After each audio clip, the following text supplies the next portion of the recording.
दोस्तों नमस्कार। चर्चा का विषय में आप सभी का मैं विश्वपति स्वागत करता हूँ। आज चर्चा करूँगा क्या पाकिस्तान परमाणु विकिरण की चपेट में। लेकिन उससे पहले मैं आपको बता दूं कि कल मैंने आपको एक वीडियो सुनाया था जिसमें शहबाज शरीफ ने खुद कहा था कि पाकिस्तान पीछे हट रहा है और यदि पीछे नहीं हटा तो दुश्मन देश पाकिस्तान पर कब्जा कर सकता है। और ना तो चीन पाकिस्तान के साथ खड़ा हुआ, ना अरब मुल्कों से कोई पाकिस्तान के साथ खड़ा हुआ, बस तुर्की ने पाकिस्तान का साथ दिया। लेकिन फिलहाल की खबर यह है कि शहबाज शरीफ ने पाकिस्तान में 10 मई को विजय दिवस के रूप में मनाने की घोषणा की है। अब पता नहीं पाकिस्तान की जनता, पाकिस्तान की सरकार किस बात का विजय मनाने जा रही है और किस तरह से नेता जनता को बेवकूफ़ बनाते हैं, ये भी एक देखने का विषय। दोस्तों कल रात प्रधानमंत्री का भाषण आपने सुना होगा। बहुत संक्षिप्त लेकिन बहुत सारगर्भित भाषण था। बहुत पूरे भाषण पर तो मैं नहीं जाऊंगा, लेकिन उसके 5-7 पॉइंट्स पर आपको जरूर संक्षिप्त में उसका विवरण दूंगा कि आखिर क्या खासियत थी और अब भारत के स्टैंड में क्या बदलाव है, इस बारे में आपसे जरूर बात करूंगा। कल रात जब प्रधानमंत्री 8 बजे देश को संबोधित करने आए तो उन्होंने एक बहुत महत्वपूर्ण बात कही। ये बात पहले भी हालांकि मीडिया में आ चुकी है और एक दिन पहले भी उन्होंने कहा था कि अब किसी भी टेररिस्ट एक्टिविटीज को एक्ट ऑफ वार माना जाएगा और ऑपरेशन सिंदूर इसी नीति में जारी रहेगा। ऑपरेशन सिंदूर को समाप्त घोषित नहीं किया गया है। उन्होंने कहा ऑपरेशन सिंदूर अब भारत की पॉलिसी है।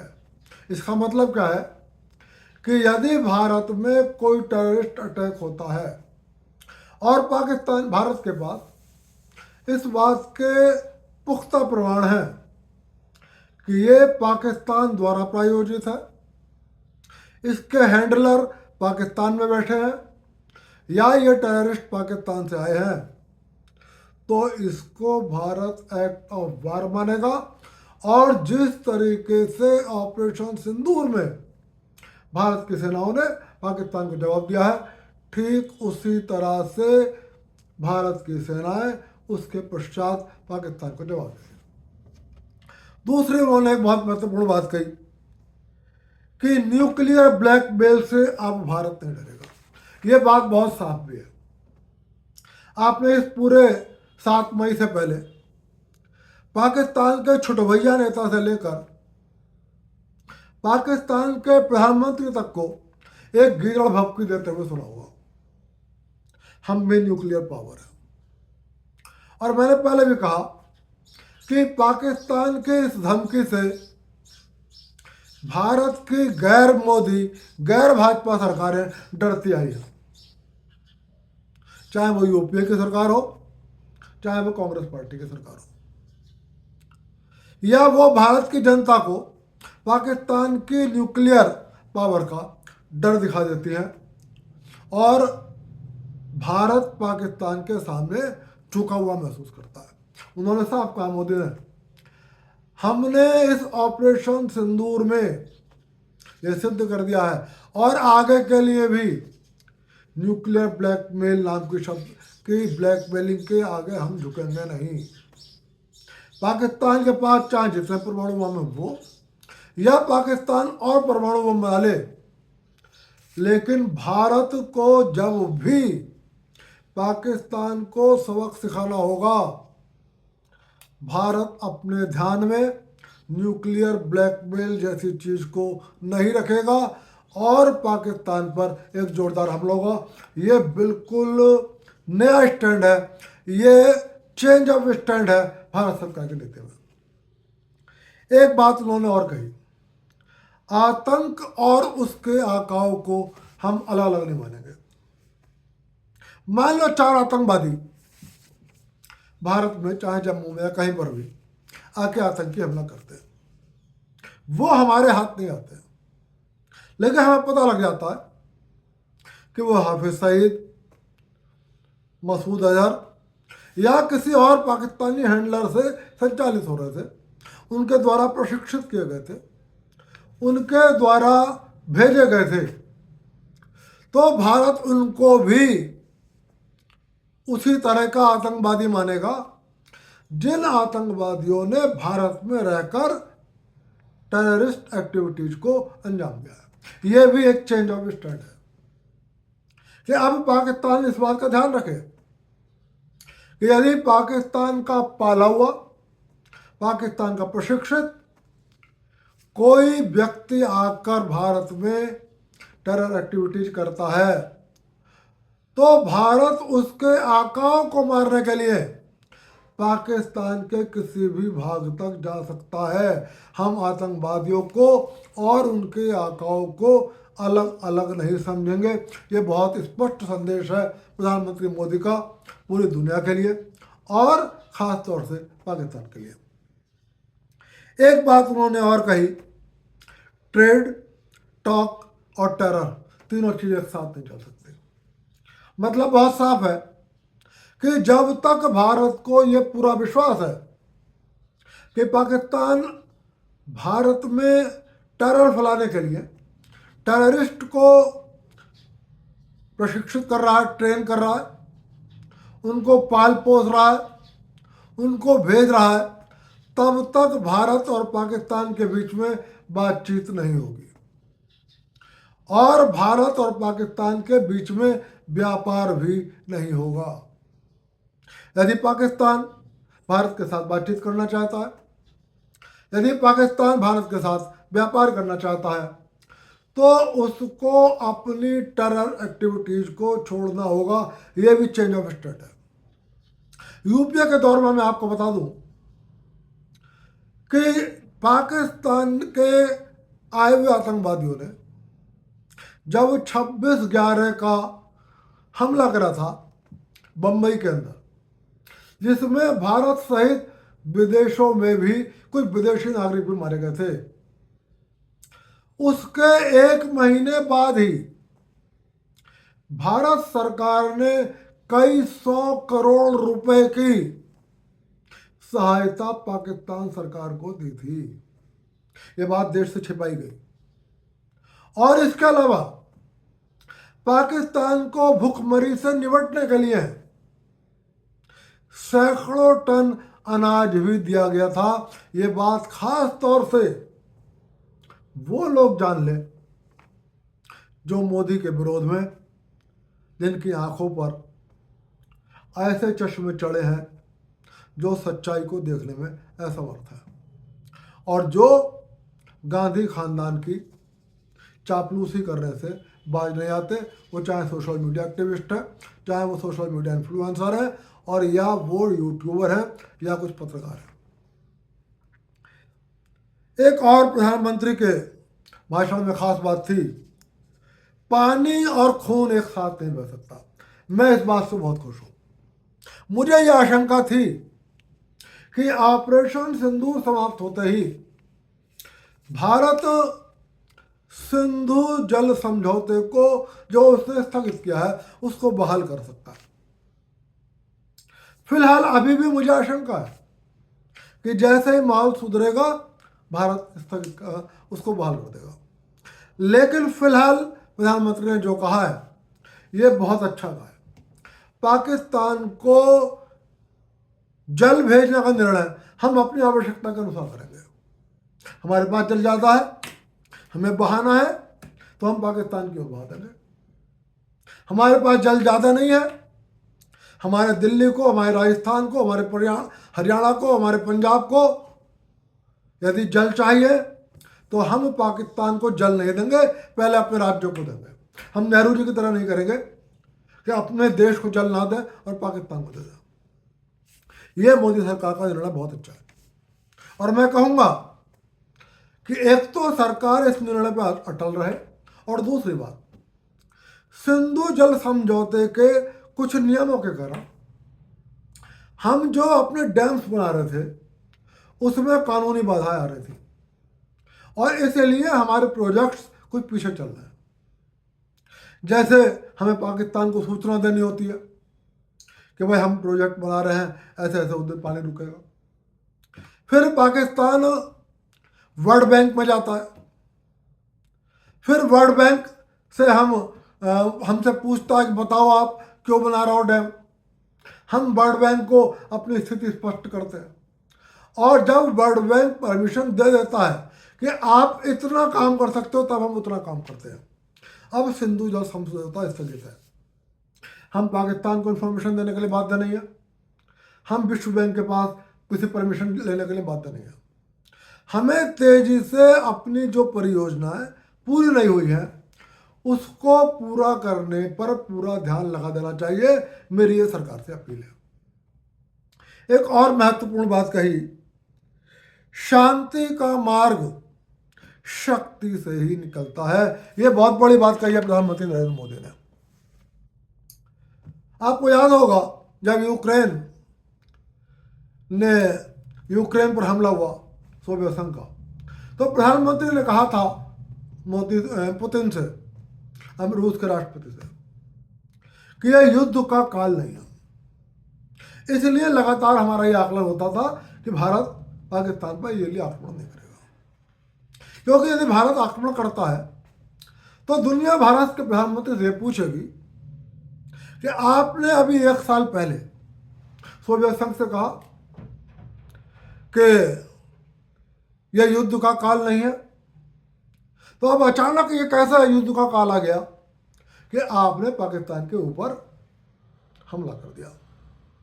इसलिए कल भारत के प्रधानमंत्री मोदी जी ने अपने उस सेंटेंस को पूरा किया कि यह युद्ध का काल भी नहीं है लेकिन आतंकवाद का भी काल नहीं है।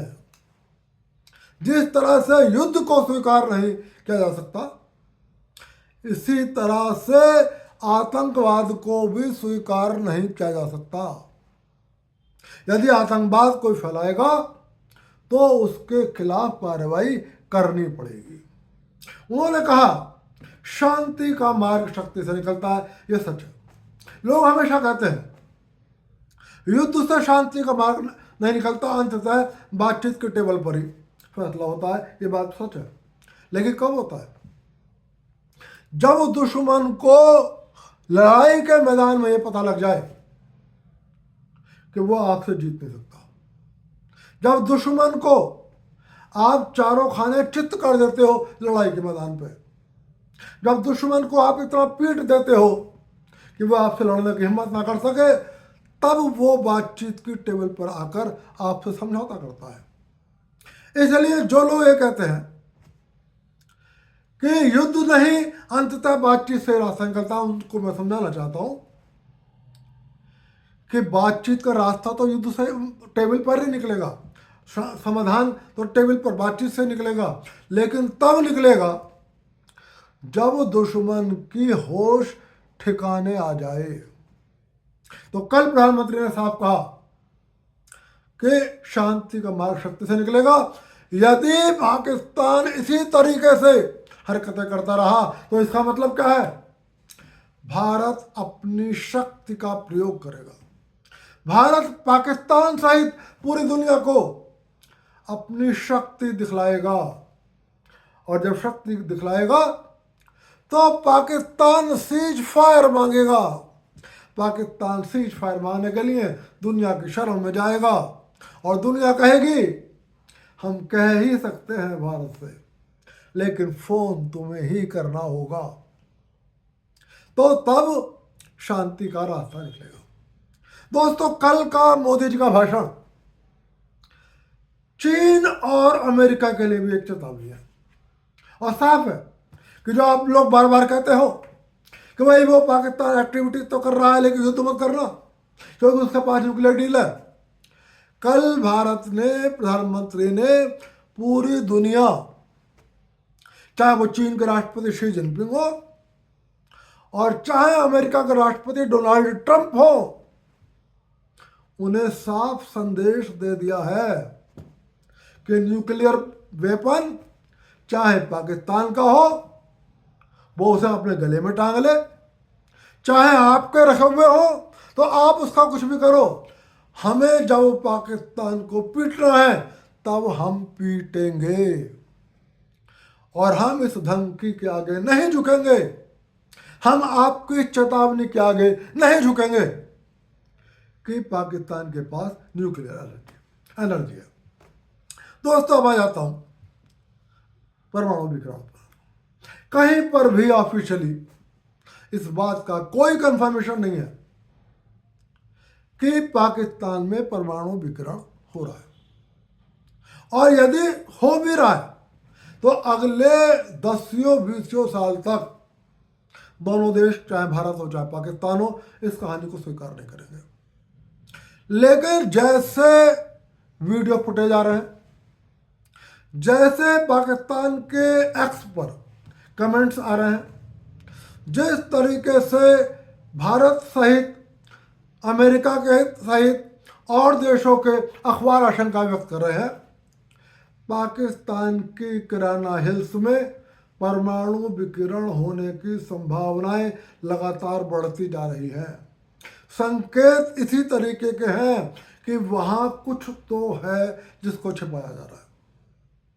पाकिस्तान में लगातार 4.5 से 5 तक का रिएक्टर स्केल तक का भूकंप आ रहा है, ये लगातार आ रहा है।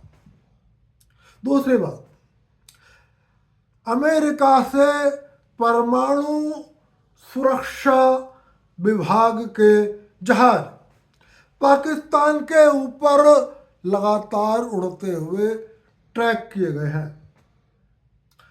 चीन का भी परमाणु सुरक्षा विमान पाकिस्तान में उतरा बताया जा रहा है, ये विदेशी पत्रकारों का भी दावा है।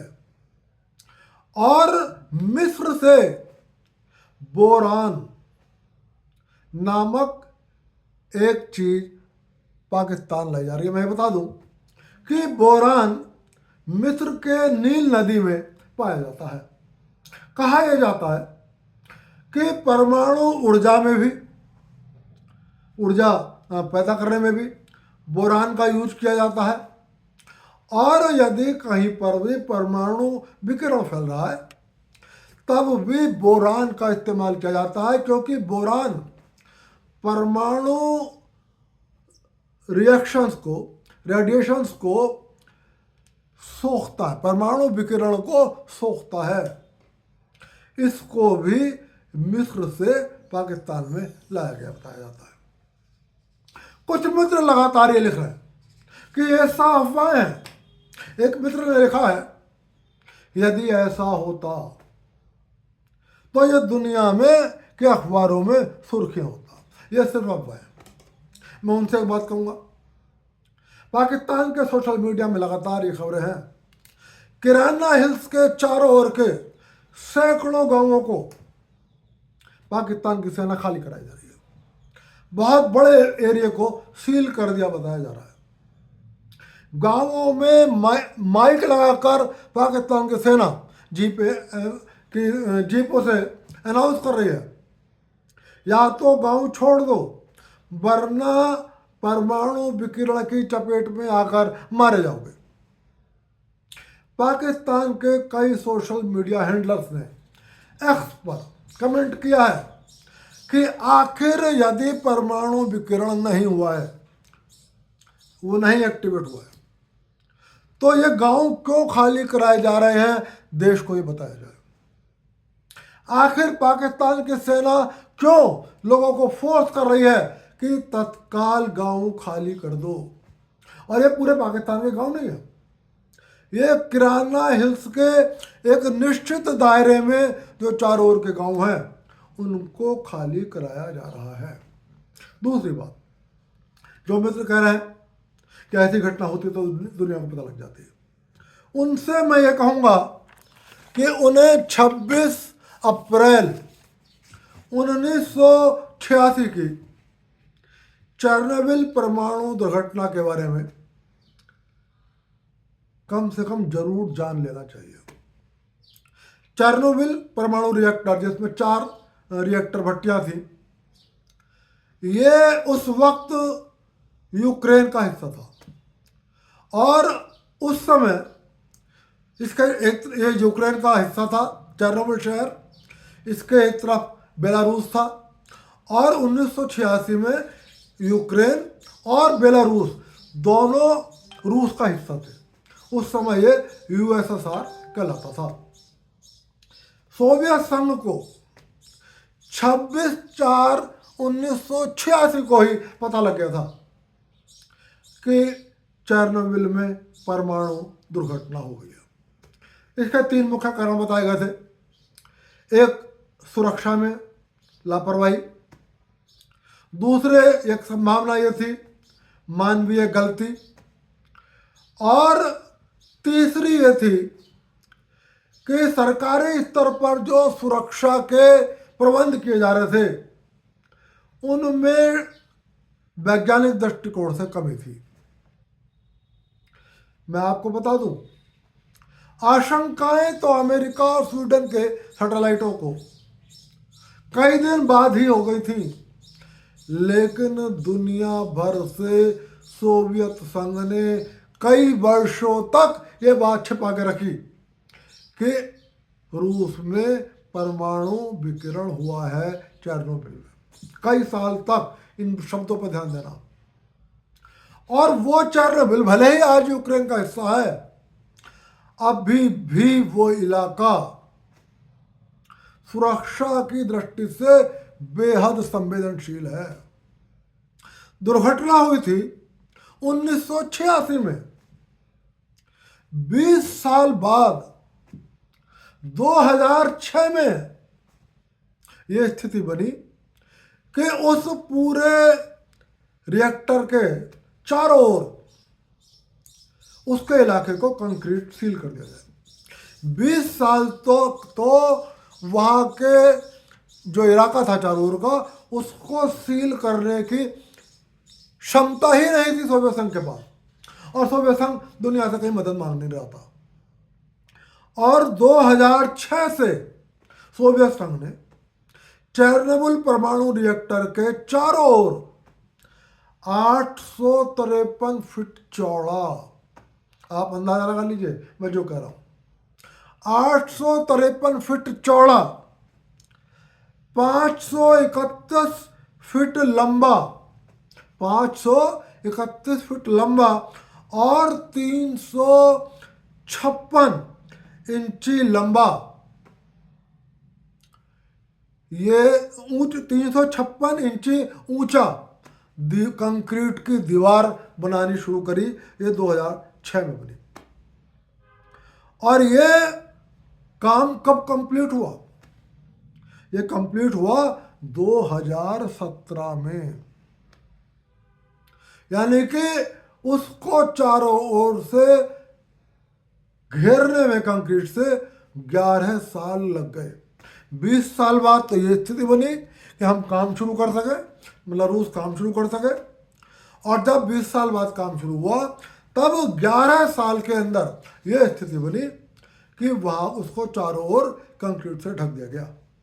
तो इसलिए, और अब यह माना जाता है कि वो जो कंक्रीट से ढका गया है, चारों ओर पैक करा गया है, बस ये ढांचा 100 साल तक काम करेगा।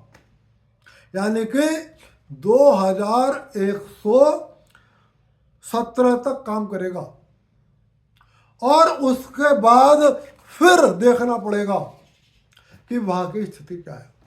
तो इसलिए जो पूरी तरह नकारना चाहते हैं, मैं उनसे कह रहा हूँ कि आशंकाओं को पूरी तरह नकारो मत। हालांकि मैं ये नहीं कह रहा कि निश्चित रूप से ऐसा हो गया है। जैसे जब रूस ने स्वीकार नहीं किया, पाकिस्तान को स्वीकार करेगा। चूँकि पाकिस्तान के इन विमानों के, इस परमाणु ऊर्जा के बारे में कहा जा रहा है कि हथियार अमेरिका के हैं, अमेरिका का इसमें सहयोग है, चीन का भी इसमें सहयोग बताया जाता है भारत को घेरने के लिए। तो निश्चित रूप से चाहे चीन हो, चाहे पाकिस्तान हो और चाहे अमेरिका हो, यदि दुर्घटना घटी भी है तो ये तीनों देश इस दुर्घटना को दुनिया के सामने नहीं आने देंगे।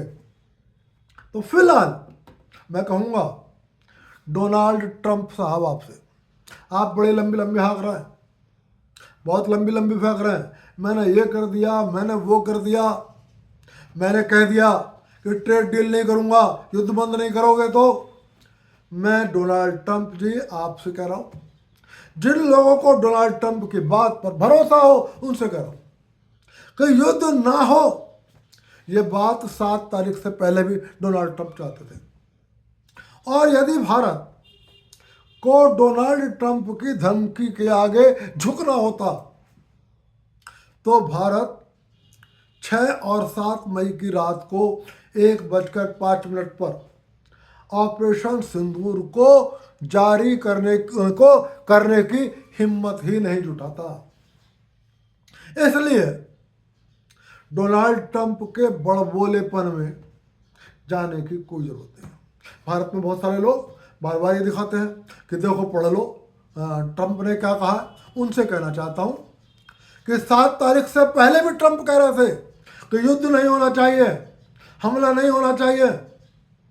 अब भी वो दुनिया भर की बातें कर रहे हैं। इसलिए हम ना 7 तारीख से पहले डोनाल्ड ट्रंप के आगे झुके, ना हम 7 तारीख के बाद डोनाल्ड ट्रंप के आगे झुके।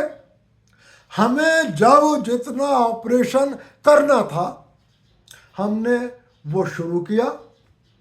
जिस हद तक पाकिस्तान को सबक सिखाना था वो सबक सिखा दिया। और जब हमें लगा कि पाकिस्तान घुटनों पर आ गया है, अब पाकिस्तान को क्षमादान देने का वक्त आ गया है, तो डोनाल्ड ट्रंप कुछ भी कहे, शी जिनपिंग कुछ भी कहे, हमने स्वेच्छा से, भारत सरकार ने स्वेच्छा से पाकिस्तान को क्षमादान दिया है। और इस शर्त पर दिया है, किन शर्तों पर दिया है ये मैंने आपको बता ही दिया, कल मोदी जी ने अपनी बातें बता दी। तो इसलिए मैं भारतवासियों से कहूँगा इन सब बहकावों में आने की कोई ज़रूरत नहीं है कि ट्रंप ने कह दिया था, ट्रंप ने ये धमकी दे दी थी, शी जिनपिंग ने धमकी दी थी। यदि हम इन धमकियों के आगे डरते होते तो पाकिस्तान के नूर खान एयरबेस के परमाणु कमांड पर हमला नहीं करते। यदि हम धमकियों में आ गए होते तो हम सरगोधा के एयरबेस को अपनों को तबाह नहीं करते। यदि हम धमकियों में आ गए होते तो पाकिस्तान के परमाणु डिफेंस सिस्टम्स को, परमाणु कमांड सेंटर को, पाकिस्तान के एयर डिफेंस सिस्टम को, पाकिस्तान के एवाक्स विमान को, पाकिस्तान के न्यूमरस जेट्स को, पाकिस्तान के डिफरेंट मिलिट्री इंस्टॉलेशंस को तबाह नहीं करते, क्योंकि धमकी उससे पहले भी थी डोनाल्ड ट्रंप की। अब कोई कुछ भी कहे, कोई कुछ भी कहता रहे। फिलहाल भारत सरकार ने यदि ऑपरेशन सिंदूर को स्थगित किया है तो वो अपनी मर्जी से किया है और इस चेतावनी के साथ किया है। फिर हरकत करोगे फिर पिटोगे। हाँ, एक टीस फिर भी है कि कुछ और ये सीज फायर इवेंटफुल हो जाता। हालांकि अब सेना की प्रेस कॉन्फ्रेंस के बाद पूरी तरीके से संतुष्टि है देश को, लेकिन हर घटना को इवेंट बनाने में माहिर मोदी जी पता नहीं सीज फायर को एक शानदार इवेंट बनाने में कैसे पीछे रह गए, ये कसक दिलों में रहेगी। दोस्तों, आज की बात यही समाप्त कर रहा हूँ। फिर मिलूंगा और किसी विषय पर बात करूंगा। देखते रहिए मेरा चैनल चर्चा का विषय। और आपसे फिर अनुरोध करूंगा कि यदि वीडियो पसंद आए तो लाइक कर देना, चैनल को सब्सक्राइब कर देना। आप सभी को विश्वपति का नमस्कार।